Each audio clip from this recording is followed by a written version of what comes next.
Okay, so the first thing we need to do to install MySQL on Windows 10 is to head on over to the MySQL website.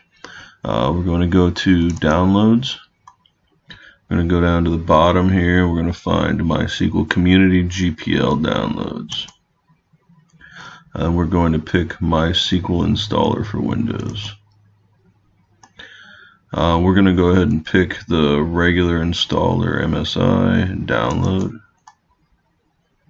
and make sure to click no thanks, just start my download if you do not want to log in or sign up. Download will begin and we should see it once it completes in our downloads folder in Windows.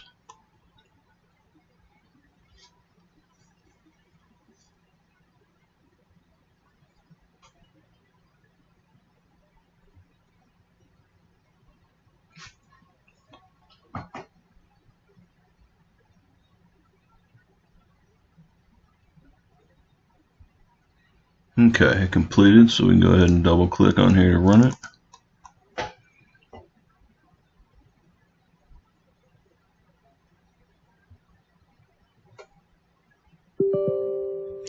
Click yes.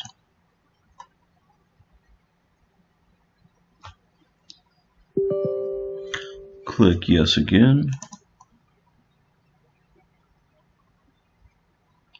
And done. MySQL installer is now installed. In the next video we will do the configuration and actual installation from the installer.